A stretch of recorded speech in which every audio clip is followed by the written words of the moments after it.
Hi everyone, welcome to our event, Water Wellness with the Wetlands and Las Vegas Valley Water District.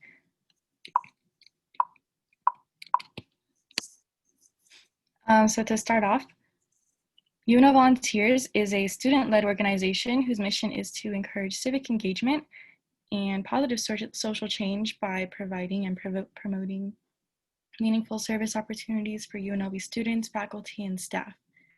As environmental council, this is where volunteers focus on the environment, serve to promote sustainable systems in our local community.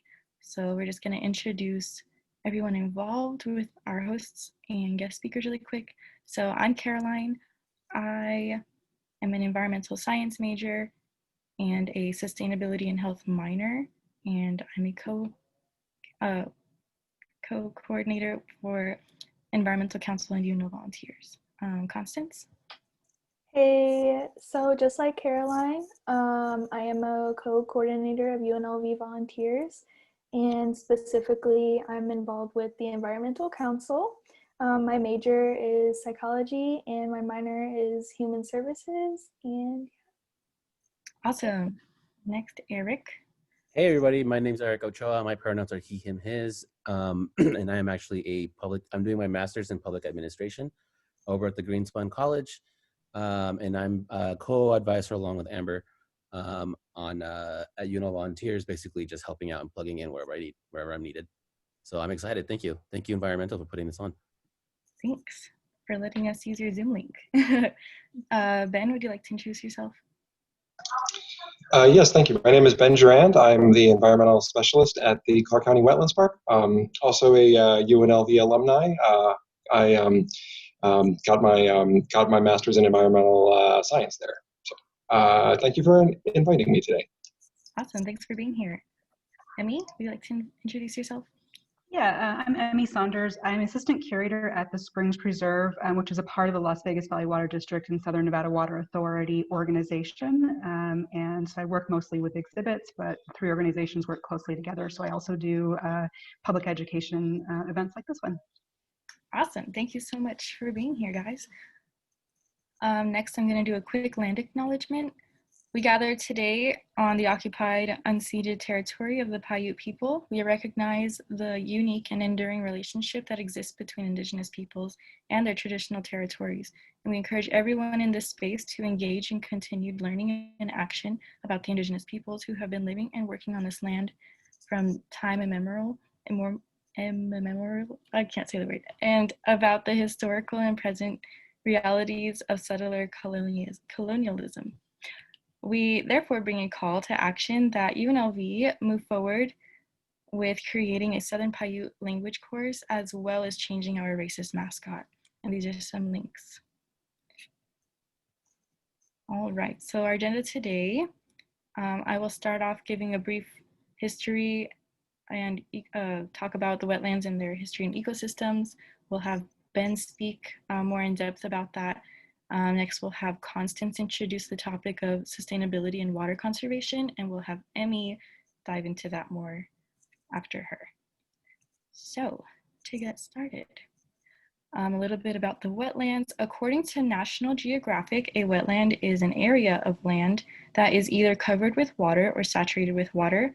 The water is often groundwater seeping up from an aquifer or a spring, a nearby river or lake, or even seawater in coastal areas that experience strong tides. So pictured here is what our Las Vegas wetlands and the wash. So pretty. A little bit about wetlands geography.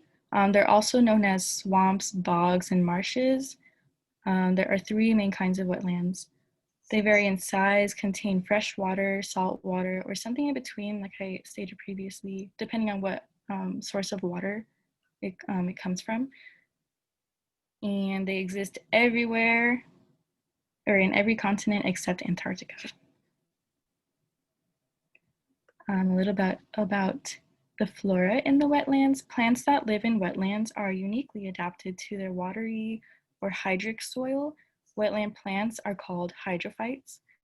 Plant life in Sierra Nevada wetlands includes sedges, grasses, mosses, shrubs, scattered trees, and numerous other moisture-loving flower plants. And these are just a few examples. A little bit about the fauna in the wetlands. There are many animals that inhabit the wetlands across Nevada that are important to the thriving ecosystem. There are 700 species of birds, reptiles, mammals, and fish. So a few examples are the desert collared lizard, woodhouse toads, and common sliders, and the great horned owl. One of my favorite animals is turtles and tortoises. So I was excited to see that we have some of those in Las Vegas. And Eric's favorite animal is owls, so that's also pretty cool. A little bit about the ecosystems within the wetlands. The wetlands play an important role in filtering urban runoff and reclaimed wastewater of fertilizers, oil, and chemicals before it is discharged into Lake Mead. The wetlands around the wash function as flood and erosion control. The wash is like a sponge. It absorbs, absorbing and holding extra water from rainy seasons. The soil is sturdy for maintaining a healthy habitat for the diverse wildlife. Some impacts on the wash in the wetlands. There's a decline of the wetlands. The wetlands started growing in size in the 1950s when the first wastewater treatment facilities were opened and the Las Vegas wash became a perennial stream. Until the 1980s, the growth of the city stimulated the expansion of the wetlands by introducing more reclaimed water into the channel. The rapid urban growth in the 1980s led to the dramatic physical changes of the wash and an increase of water flow. Erosion cut the channel deeper and wider, which caused the size of the wetlands to dwindle from 2,000 acres in the 1970s to less than 200 acres in the 1990s. There are some invasive species. Non-native species spread quickly and alter the form of the function of the wildlife habitat and nesting sites. These species are drinking up water supplies that are needed by the human and wildlife populations throughout the Southwest. For example, mature tamarisk trees can consume up to 200 gallons of water per day. The wetlands also are subject to illegal uses such as hunting, dumping trash, and uncontrolled vehicle operation. Vehicle operation. Oops. And some problems with endangered species. Loss of habitat and water pollution are the biggest contributors to endangering the quality of life for the species in that area. So that's all I have for introducing the topic. If anyone has questions, we can ask Ben if you'd like to start whenever you're ready. Thank you, Caroline, and allow me to get my screen share going.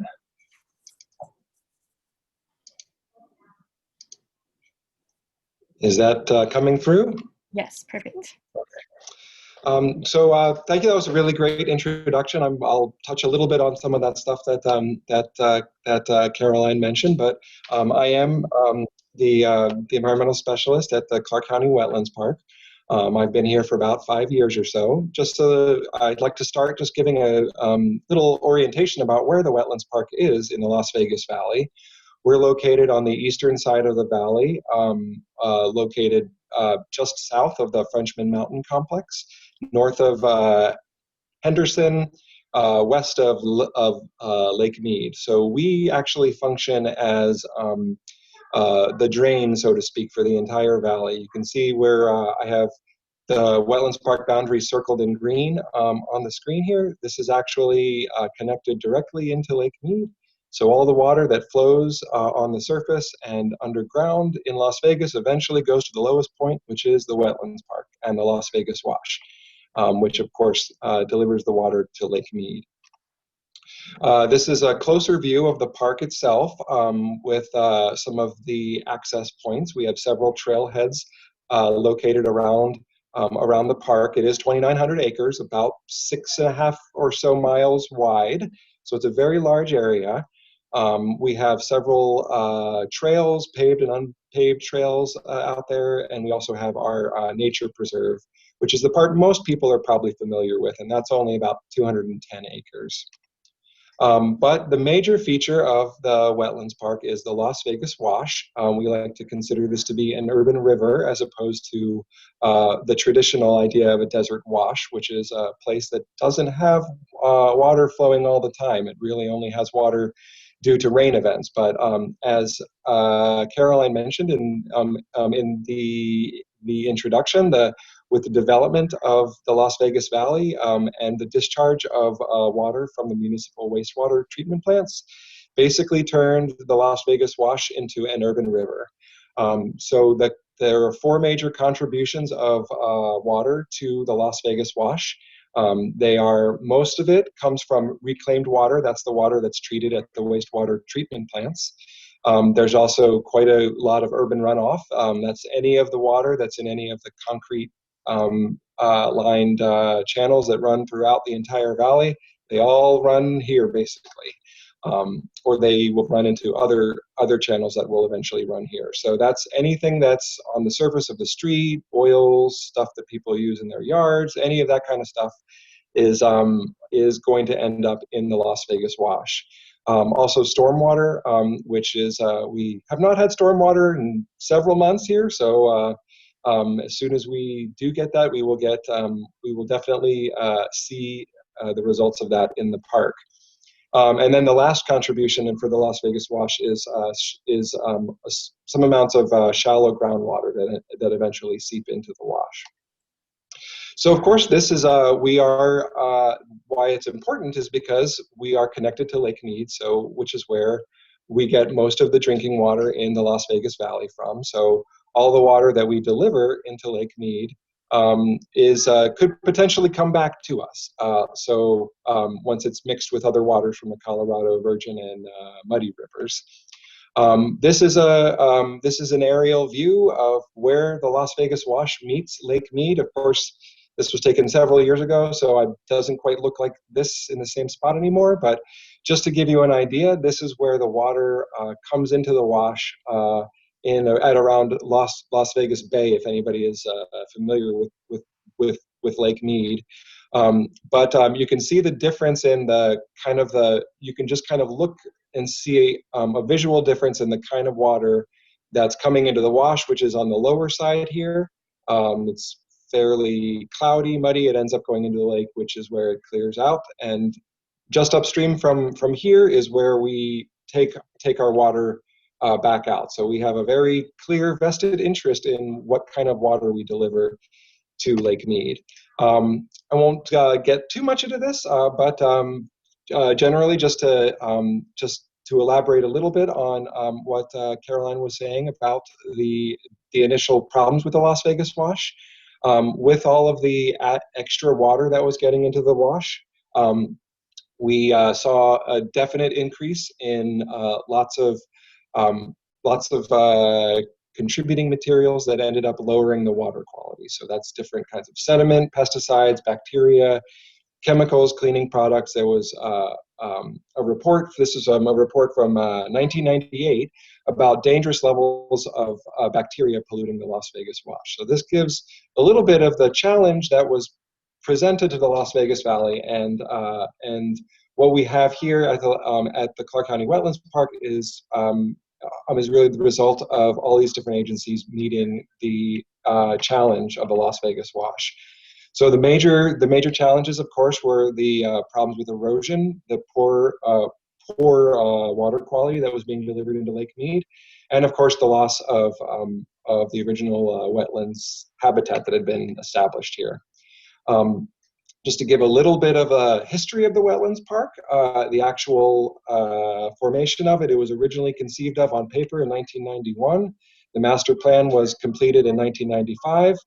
The Las Vegas Wash Coordination Committee was established in 1998, and there's almost 30 different agencies, nonprofit partners from the state to the federal to the local level, all involved in different parts, bringing different kinds of expertise to bear on how to address the challenges within the Las Vegas Wash. But it was determined that the people of Las Vegas and the Las Vegas Valley decided that they wanted to have a wetlands park created in conjunction with the Las Vegas Wash being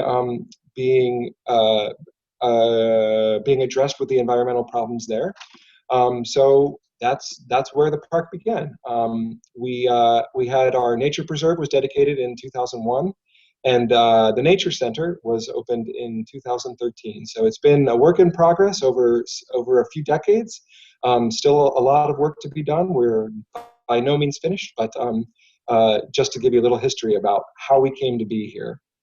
One of the biggest ways that the challenge of the Las Vegas Wash was met was the construction of what are called weirs within the Las Vegas Wash. There are 21 weirs. These are basically erosion control structures. They're like low height dams that allow the flow of water over them. But what the function of it does is it's supposed to slow down the flow of the water so that all of the sediments can drain out of it, so that it pulls the energy out of the water, and that helps to control for erosion and helps to improve the quality of the water. It also gives the vegetation in the wetlands the opportunity to polish the water, help to pull out some of those extra nutrients that end up in the wash, and so that we do see a noticeable difference in the water quality that is being delivered into Lake Mead. So along the wash, it's basically a stair step, about 150-foot elevation drop from the eastern part of the wash to where it ends, to where the wash ends up going underneath Lake Las Vegas and then into Lake Mead. So in that space, 150, about 6.5 mile course, 6.5, 7 miles on the wash, 150-foot drop. So what this basically does, all the weirs create a nice little stair step as it goes. So it's basically taking the energy out of the water and allowing the wetlands to do its job. I have here a picture of two different weirs that you can see right from the nature preserve. One is underneath our Big Weir Bridge, which is a spot that most people are familiar with if you've been to the park. And then there's another smaller weir that's actually made out of what we call rock riprap, and this is pieces of rocks and boulders, and in some cases imploded casinos that are built to help to create these small little waterfalls, basically, that will help to take the energy out of the water.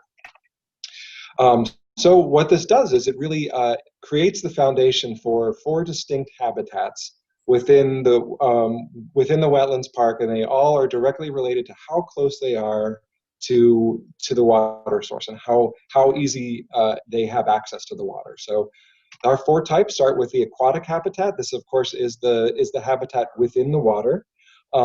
This is where you will find fish, a lot of aquatic birds, where you'll find our resident slider turtles and other kinds of turtles. So these are the ponds, the streams, as well as the Las Vegas Wash itself. Our next habitat is the riparian habitat, and this is what we often call the ribbon of green.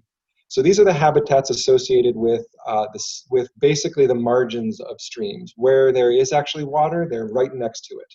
So it's not in the water itself, it's actually just in the margins right next to it. So this is where we'll find some of our tall trees in the Wetlands Park, the willows, the cottonwoods.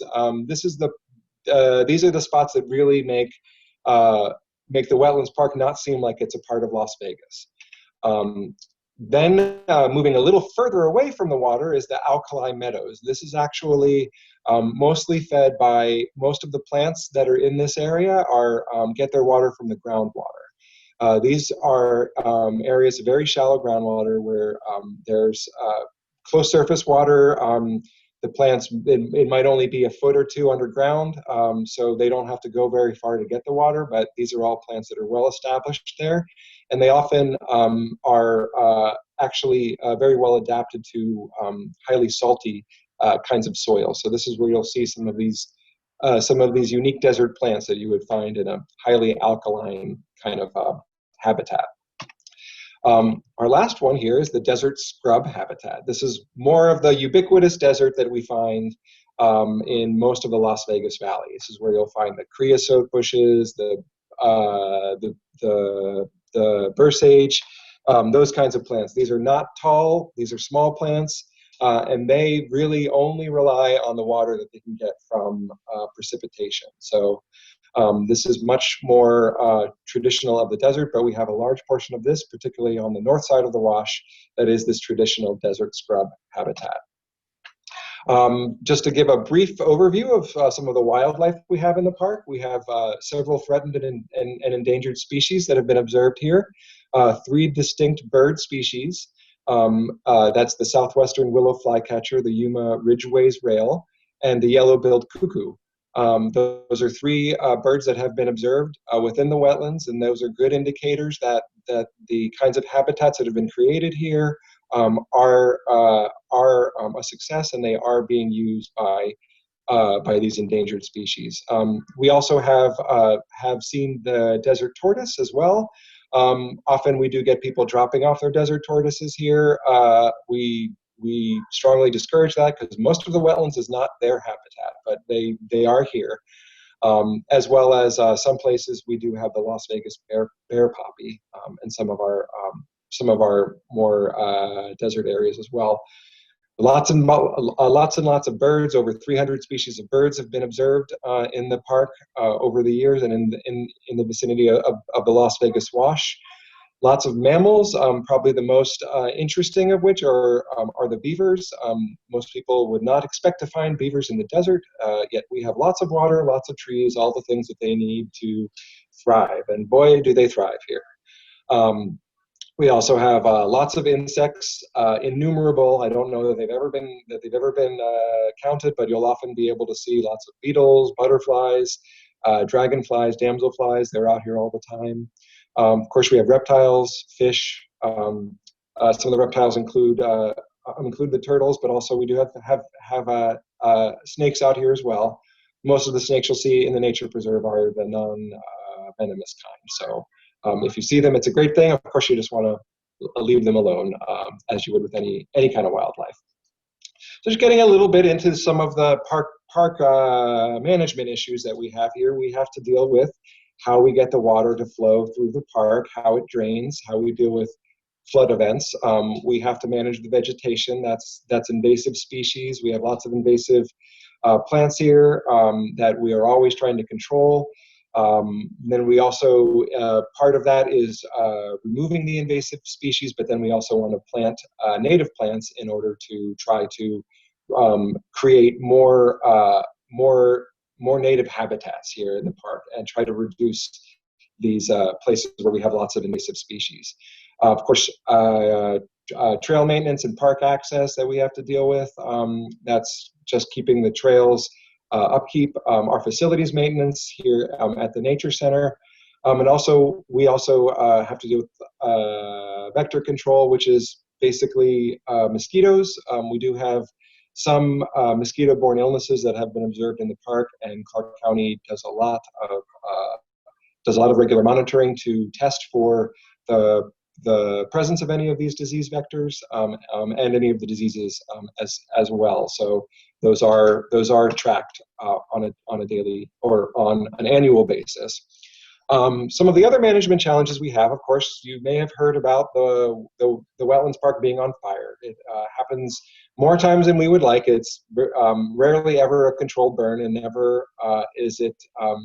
Generally doesn't happen when there's it's generally not from a lightning strike. So it's usually caused by people, whether they are people camping or whether they're just people who are setting fires, lighting cigarettes, who knows. But it is a big problem because we do have a lot of fuels in the park. So that's something that we have to stay on top of to make sure that we're trying to manage for those fuels. We have a lot of several years of accumulated fuels that we're trying to deal with now, so we can be a little bit more proactive and try to avoid some of the fires before they happen. Another problem is we have litter and water pollution. Being the drain of the valley means that everything that ends up in those stream channels will eventually find its way here. One of the most disappointing things, I think, for staff, I know for our volunteers as well as for our visitors, is coming out to a beautiful place like this and seeing all the trash. It is something that we're constantly working on. Some places is very difficult to get the trash out of. It can be very expensive and somewhat dangerous as well. So this is a work in progress. We have not by any means solved this problem, but it is something that we are often working on, and we often do different kinds of volunteer projects that can help us with this as well. I'll touch on that in just a moment too. Some of our other kinds of illegal activities we have illegal dumping, target shootings, encampments, vandalism, graffiti, off-road vehicle use, any of the kinds of things you would think you would find in a public park that's right next to a city, we have here. But luckily, most of the people who come out here are wanting to use it appropriately, but we do have this element that we are trying to work on, and we are often faced with challenges of how we address these. There's not always an easy solution to them. I wanted to close out just by giving a little overview of some of the opportunities that we have at the park. We currently don't have any part-time positions open, but they do come up every now and then. That could be positions that involve going out and doing different kinds of monitoring in the park, but also we also have lots of education and programs that we do. Pandemic notwithstanding, we are kind of adapting to that, but that is a big part of what we do at the park. So we are making modifications for how we can do that in this new environment. We have student internships available too. So we have worked mostly with students so far at Nevada State College, but also have worked with some students at UNLV as well. We also have a lot of volunteer positions too. So if you're all interested in getting involved, there are a lot of different opportunities and ways to do that. A good way to check, and I did not put the website on here, but I'll go ahead and tell you what it is. The website is www.ccwetlandspark.com. Will get you to our main site, and you'll want to follow the links for Get Involved. We'll get you to any information we have about our volunteer programs, and we usually announce our student internships and part-time positions on our social media and other places like that. So keep your eyes out for that, for any of those kinds of opportunities if you're interested. And here's my information if you would like. You can always send me an email or give me a call. I'd be glad to answer any questions you have. I don't know if we're going to be opening up questions now, or if you'd like to do that at a later time. So I'll end my slideshow now. Yeah, if anyone has any questions for Ben right now, you could open your camera and microphone if anyone has questions. Also, feel free to put questions in the chat as well, and I'll moderate the chat. Yeah.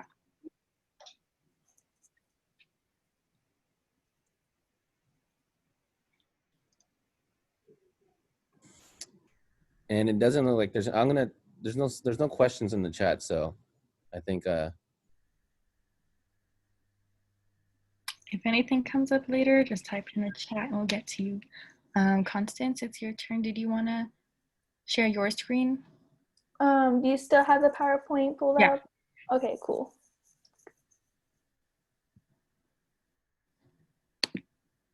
I appreciate it. Thank you.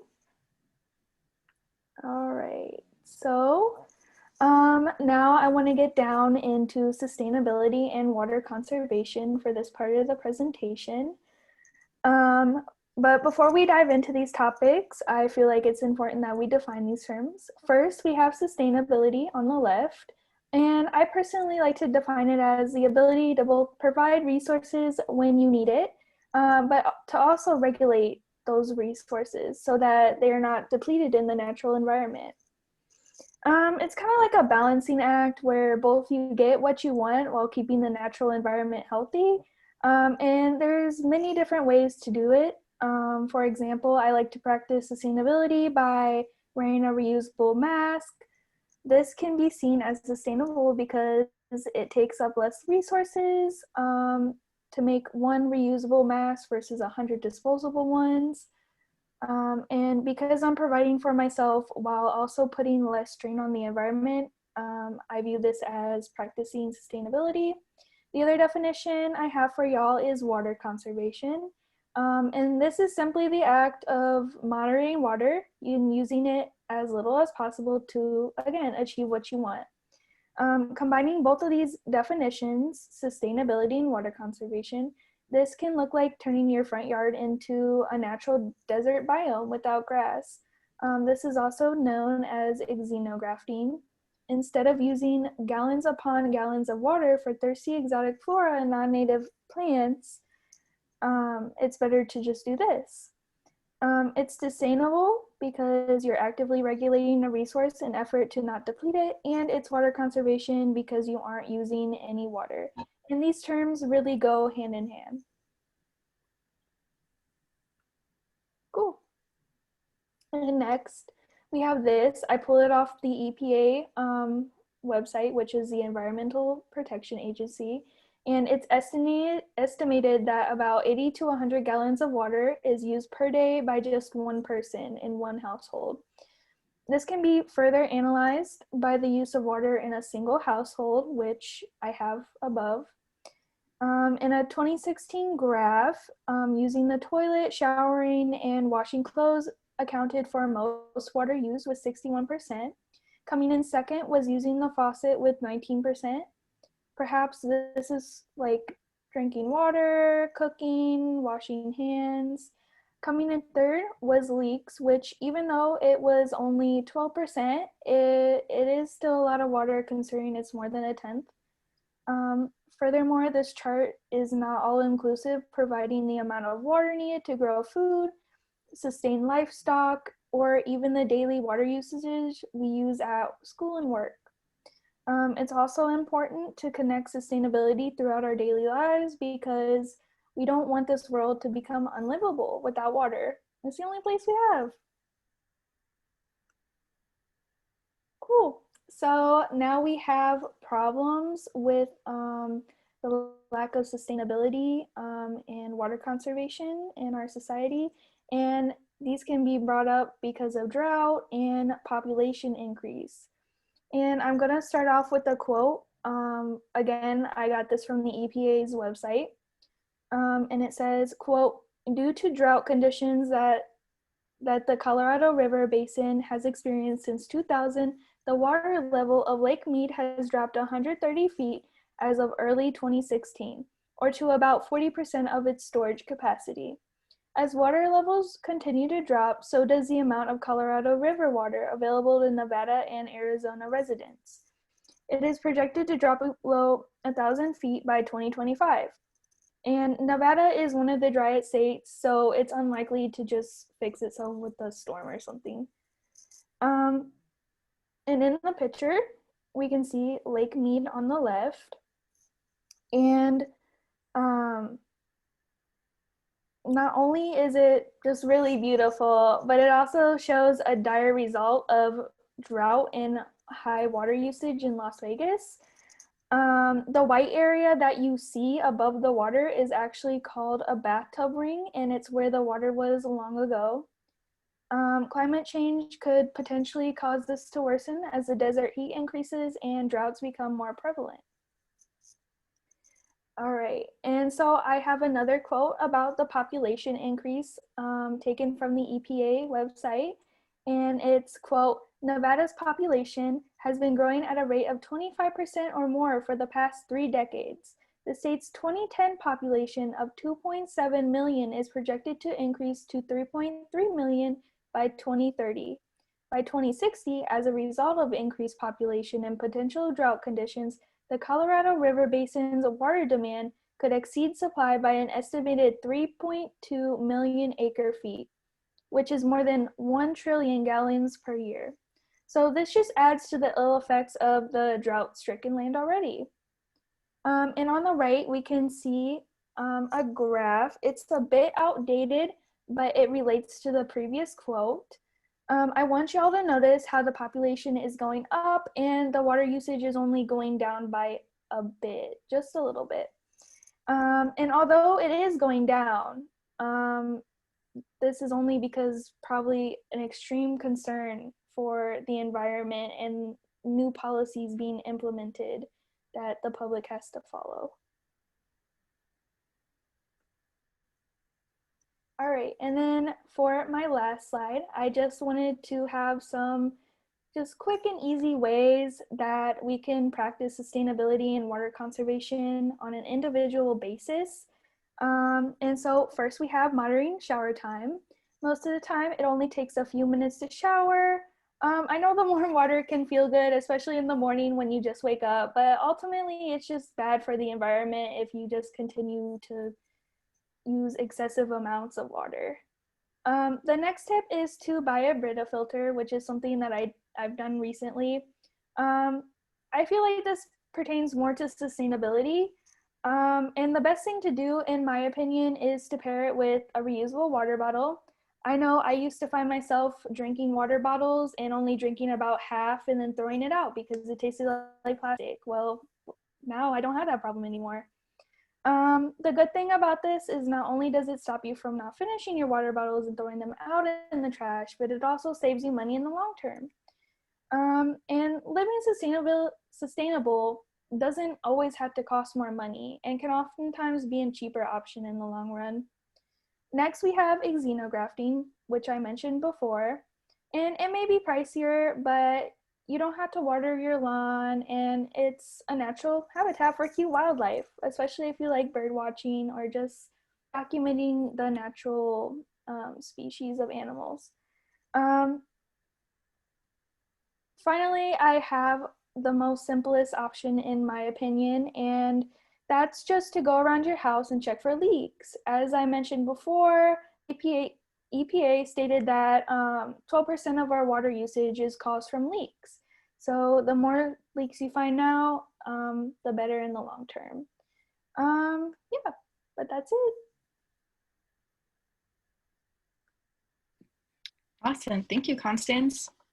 We're going to move on to Emmy. Do you have your own PowerPoint that you wanted to share? Yes, I do. Okay. And I just want to bring up something that Jordan from the chat brought up is, I guess, hold on, the chat, where is it? Sorry. To xenograph, there is also a $5 per square foot rebate from the water district to convert to desert landscaping. So I have a friend who got rid of their grass in order to save on their water bill. So they made it a rock garden, as they call it. Yeah, that's one way to cheapen your water bill.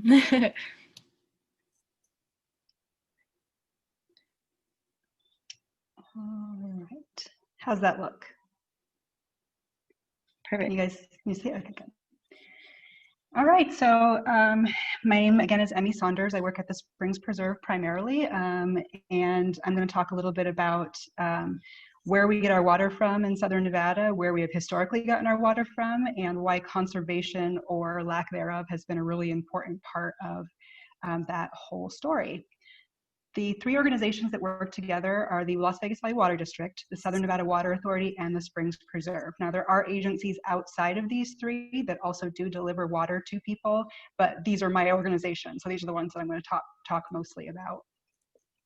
The Las Vegas Valley Water District was established in 1954. It is the entity for Las Vegas, unincorporated Clark County, and several of the outlying smaller communities for distributing water from the Southern Nevada Water Authority to people's homes. So when new pipelines need to be built, when new communities are being developed, the Water District is responsible for responding to that, for serving customers, and they're who you pay your bill to for your water bill. So the water is actually delivered from the Southern Nevada Water Authority.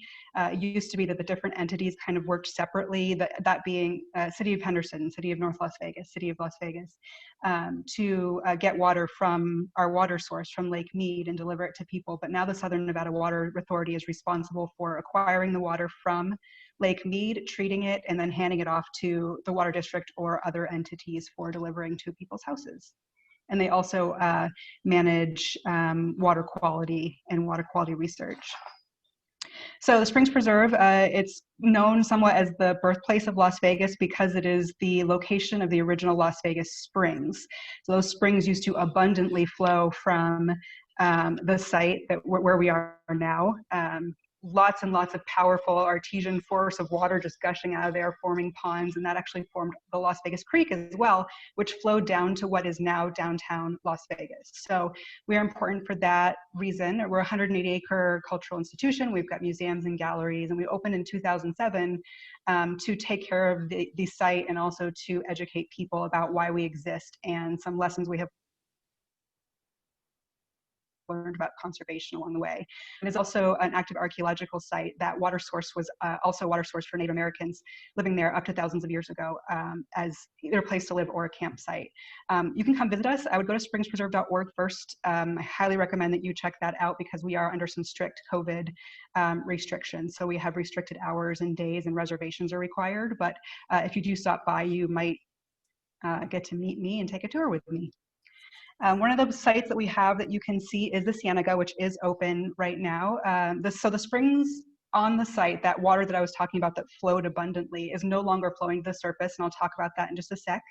But we have recreated this desert wetlands by reintroducing storm drain water that then gets filtered out by the plant life that lives there. And as a result of reintroducing water and rebuilding this wetland site, we now have all sorts of mammals and vertebrates, birds of all kinds that live there and that you can see. And now that we are post shutdown, there have actually, those animals have come out a lot more since they got a couple months of a break from seeing people. Now they come out a lot more to see us. So in the valley, some of the earliest evidence for human activity is around these water sources. The Las Vegas Springs was not the only spring, not the only source of water in the valley, but it was one of the larger and more important ones. So the ancestral Puebloan people and the Southern Paiute used the water from the creek and on the Springs Preserve, what is now the Springs Preserve site, like I mentioned, as a place to live or as a place to camp, and they left behind tools and evidence of their lives there. So we now have 21 archaeological loci and an on-staff archaeologist studying all the evidence that has been left behind so we can learn about the lives that were supported by the spring water. And then in the 1820s, explorers started coming through. They named the place the Meadows because there were spots that looked nice and green and had water, and people gave a go at ranching in the 1860s. But what kind of really gave Las Vegas a jump start was that water, the spring that fed the Las Vegas Creek and that flowed downtown. And so that was why the Mormon Fort was built downtown, and that is why Helen J. Stewart bought that and then eventually sold that to the San Pedro, Los Angeles, and Salt Lake Railroad. It's a mouthful. So they bought that land to create the town of Las Vegas and also to provide a stopping off point in between Utah and California for their trains, for their steam engines. They auctioned off the land in 1905 for people to buy to build their homes and businesses. Now, unfortunately, as I mentioned, that water no longer flows to the surface. It was so abundant and that artesian force was so great that people just thought it was never going to go away. They thought it was replenishing itself, but that was actually not the case. So the Las Vegas Land and Water Company was a part of the railroad company. They had the water rights, so they were able to, so they had to manage that water, and they didn't do a very good job of it. So the infrastructure, those redwood pipes were not very solid. They leaked, they washed away in floods, and then people would go and just drill their own wells, and that water would just flow unchecked. And this went on for decades and decades and decades. So by the 1930s, the geologists came in and said, we can't keep doing this. That water is not replenishing itself. So that's when the conservation efforts started to rev up. And they actually hired someone from the police department to go around and check people's homes and their ranches and their businesses and see if they were wasting water. So that's when the conservation efforts started in Southern Nevada. So jump ahead just a little bit now, in 1936, the Hoover Dam was completed, and it dammed the Colorado River in order to form Lake Mead, which, as we know, is where we get our water. So during World War II, the basic magnesium plant, the US government built it so that in order to support the war effort. And after the war, the state of Nevada took that over, including the pipeline that they had built going to the plant. And so at that point, the state formed the Las Vegas Valley Water District to to oversee that plant, but then also to bring together all the other needs of the city for providing water for people. So they bought the Las Vegas Land and Water Company's stuff and started to incorporate it into the city. So we get 90% of our water from Lake Mead today. About 10% of groundwater is pumped out in times when we need a little bit of extra water. And this has been, in the Colorado River Basin, this has been a process of decades of agreements and Supreme Court cases and all sorts of negotiations to decide who gets to use the water in the Colorado River, because there are 7 states and 2 countries depending on this water. So since the 1920s, our allotment has been 300,000 acre feet, and that has not changed. Despite our population doubling and doubling again, we have that same 300,000 acre feet available to us as we had in the 1920s. And then on top of that, we're in the worst drought in the history of this area. The Colorado River is. It's been going on for 20 years now. So that's that bathtub ring. So we have one. They have upriver in Arizona. Lake Powell has a bathtub ring as well, because not as much water is flowing into the lakes. And also, of course, people are using that lake water. We can't overlook that, but that 20-year drought has not done us any favors at all either. So we've got 3 intake straws that are getting water from the lake and taking them to Southern Nevada Water Authority and taking them to the different entities. And the first one was built in 1971 at 1,050 feet, and the second one in 2000 at 1,000 feet. And there was no reason to believe that that wouldn't be deep enough at that point until this 20-year drought hit. So in 2015, that third one was built at 860 feet. So if the water drops beyond what is called dead pool level, and they're no longer going to release, the Bureau of Reclamation isn't going to release any water from the dam at that point, we still have access to some of that water if that doomsday scenario happens. Good news, our water level has gone up just a little bit in the last couple of years, just a little bit, so that's good news. In the meantime, before this happens, hopefully it doesn't happen, we can still use that intake. The coldest, cleanest water is at the bottom of the lake. So it's great to just use some of that water in the meantime, particularly in the summer when we need a little extra boost in our water supply.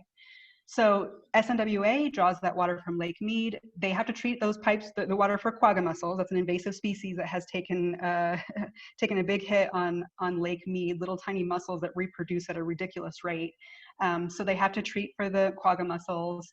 The water goes to one of 2 treatment facilities. They treat it with ozone, a little bit more chlorine. They filter out particles, and then it gets distributed into the system.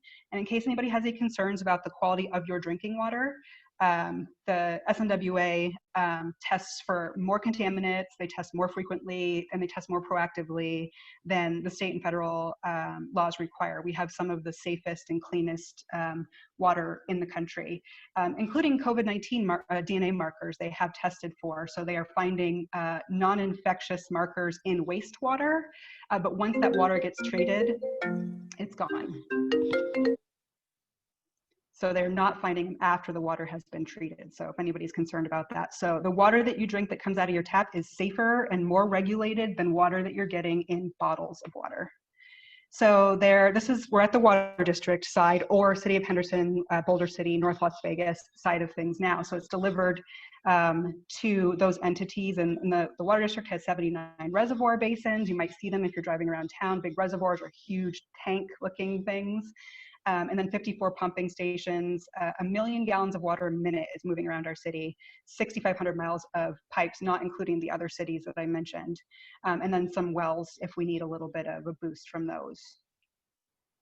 So oftentimes people are pretty critical of golf courses and casinos and resorts, and they like, the Bellagio Lake, they must be using so much water. In reality, they're actually pretty efficient with the water that they use and pretty heavily regulated. It is residential water use that uses the most water in Southern Nevada by far. So the water that's used indoors and outdoors at people's homes. So 40% of the water is used indoors. So once it goes down the drain, as mentioned before, it is very highly treated and returned to Lake Mead through the Las Vegas Wash. So return flow credits, that was another thing that was mentioned earlier. So for every gallon of that highly treated water that gets returned to Lake Mead, we get a credit for those gallons of water. So that's how we managed to maintain that 300,000 acre feet limit, despite the fact that our population has significantly grown. And that's because we are cleaning and reintroducing water, and that gives us more water to use to pull back out of Lake Mead. But it is still, of course, very important. There's no excuse to dump chemicals down your drain because, you know, just because it's highly treated, you still have to be really conservative with the water you use indoors, because it takes time and energy and personnel and resources to clean that water before it goes back. So make sure you're filling your washer and your dishwasher fully before you run them, and not just, you know, wasting all that water. Make sure your faucets aren't leaking. Take shorter showers. And if you're in a place where you can install efficient appliances, that's a really great thing to do too. So check out resources at snwa.com for some more things you can do. So that means 60% of our water is used outdoors, and that water that's used can't be recycled. It just evaporates. It's gone unless it goes down a storm drain, which in most cases it doesn't.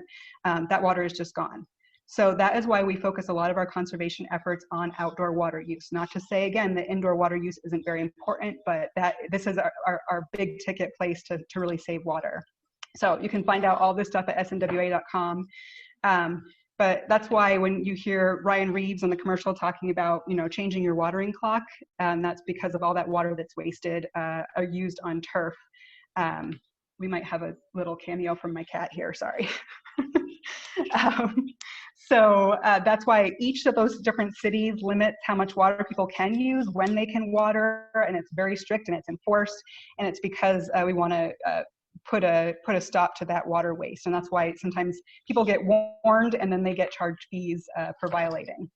So fountains and water features are limited mist systems. Golf courses have some pretty strict requirements, and if they go over, then they pay for it. And then there are things like washing your vehicle and washing outdoor surfaces that are restricted, and all those specific restrictions are at snwa.com.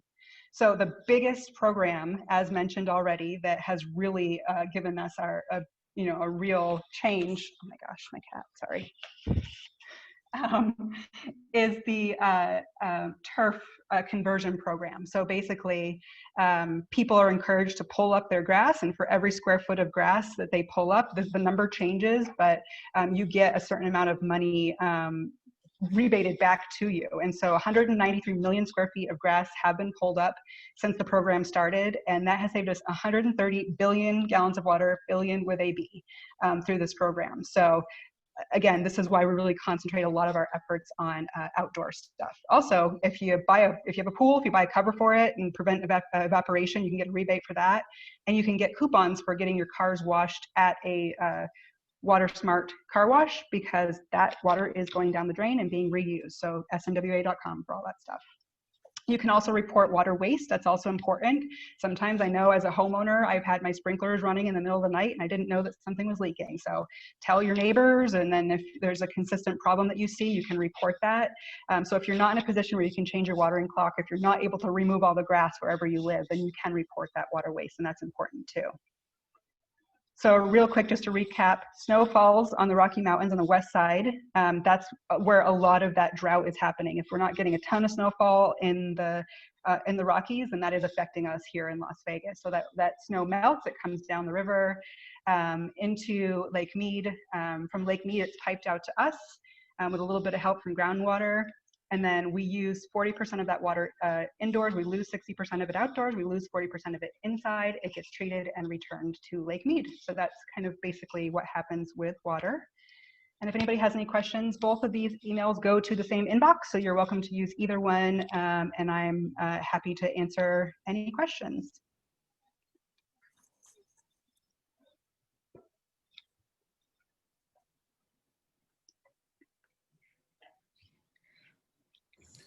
Well, I want to be mindful of both your Emmy's and Ben's time. So I have a couple of questions, but I don't know if y'all are like in a rush to leave. We're here till 1:30. Okay. Yeah. So I mean, my question for you, Emmy, is has all the damming along the Colorado, like how has that impacted the river? And because I know there's always been like a lot of discussions around the damming, and like we're overworking the river and the dams are just not particularly too good for it. How does that impact it particularly, I guess? Well, I mean, you have situations like ours where all of these dams were built quite a long time ago and then never expecting the city of Las Vegas to boom like it did. So we've had to, you know, speaking for my organizations, we've had to adapt to that. We were never expecting a 20-year drought, and we were never expecting that we would need more than that 300,000 acre feet. So yeah, the river is pretty highly taxed. The intentions of these dams, like the Hoover Dam, for example, they were intended to you know, help with flood control and provide water to Southern California, actually, the Imperial Valley. But our needs and our populations have changed so much throughout time that we've just kind of had to adapt through lots and lots of constant negotiations with different states and with Mexico to try to make it work. But the way that water is released down the river right now is very heavily regulated by the agreements between the different states. And those dams were built a really long time ago before we are what we are right now. I guess my follow-up question to that, is there no plans at all, I imagine, or are there plans to maybe you know, get rid of some of those dams? Like Lake Powell, I think, is one of those that is always just consistently talked about. I don't know. I haven't heard anything real solid to that effect, at least not through my organization. Definitely not the Hoover Dam. That's not going anywhere. No, definitely not. Thank you. Well, I had a question for you, Emmy. I just remembered. So you said that we have the safest water to drink from the tap from. Did you mean only Las Vegas or the surrounding states that share the same water source? So I'm speaking about the water that is treated by the Southern Nevada Water Authority and delivered to us. I can't really speak for how other states are treating their water and delivering their water and that sort of thing. But right here in Southern Nevada, with our infrastructure and with the organizations that are at work, we have some of the safest drinking water in the world. Cool. And I had a question for Ben, actually. So my question for Ben is there any, does the wetland actually engage in like controlled fire at all? Is it in their plans? How, do they consider it? I know there's been a lot of talk lately, especially in California with all the wildfires, about doing controlled fire. I don't know if that's also in the plans here. Yeah, we don't have any direct plans. It's a tricky situation because of where we're located. We are located right next to neighborhoods. We're kind of in the flight path of the airport. So I don't believe there's been any controlled burns here recently, at least since I've been here. And it's mostly because the conditions have to be absolutely perfect. A little bit of wind, but not too much wind, in the right direction for the right amount of time. There's just the problem that if those conditions aren't met, it's just too dangerous to do. In some cases, we've actually taken advantage of when places have burned to try, so it's not a controlled burn, but it's a burn nonetheless. So we'll go in and we'll do some plantings and treatments in those areas. But generally, we don't have any plans in the near future to do any controlled burns. Our strategy is really going to be about removing the vegetation before it burns and trying to replace it with more conducive vegetation that's native, that also has less fuel. The big contributions of fuel here, we have a lot of reeds, which, while they're not an invasive species, they're what we would call an undesirable one, because they take over areas and they create these monocultures where it's all reeds and years of reed growth, and years of reed growth and reed senescence means that you've got lots of fuel. So right now our strategy is going to be creating fire breaks, which will try to contain any fire if it does burn, and trying to remove the vegetation ahead of time proactively. But of course that's a big undertaking and not inexpensive either. But that's our strategy right now. Thank you.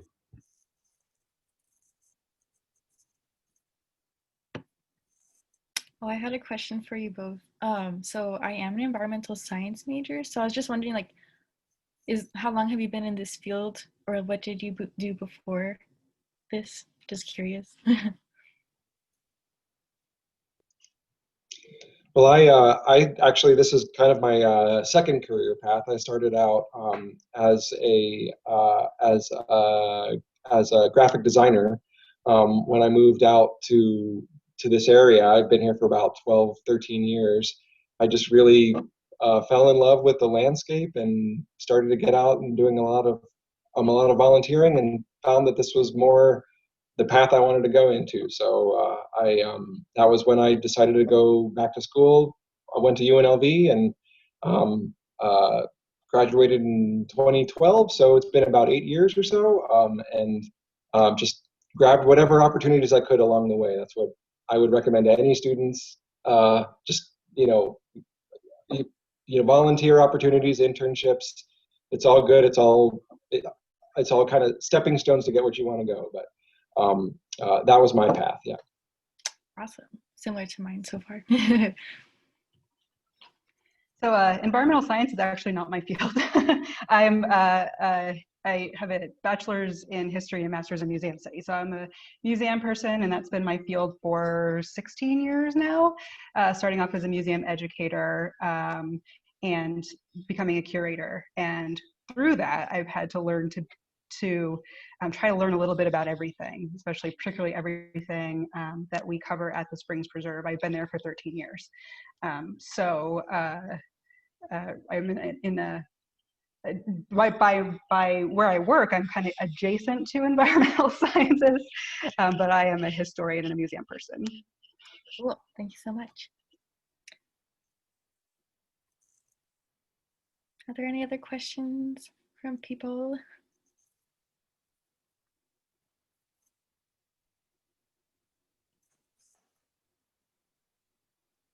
I'm not seeing any. So I think we can conclude our event. Thank you both. Oh wait, this is a good presentation. Thank you. Oh, thanks, Jordan. But yeah, thank you both for coming on and speaking and elaborating on these topics. Very informative.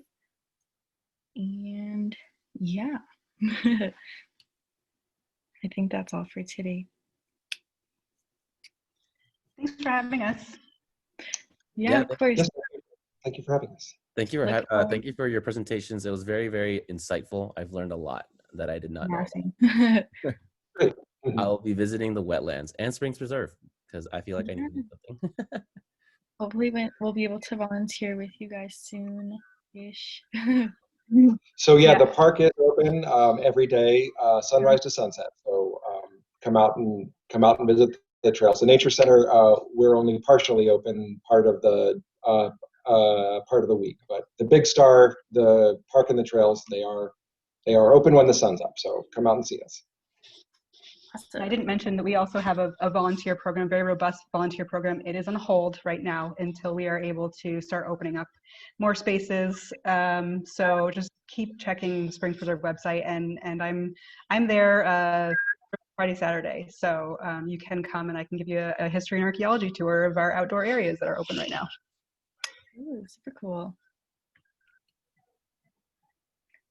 Eric, did we have a form for the after or no? No. Okay. Yeah. All right, that's all, everybody. Thank you so much again for coming and for speaking and tuning in. Appreciate it. Thank you, everybody.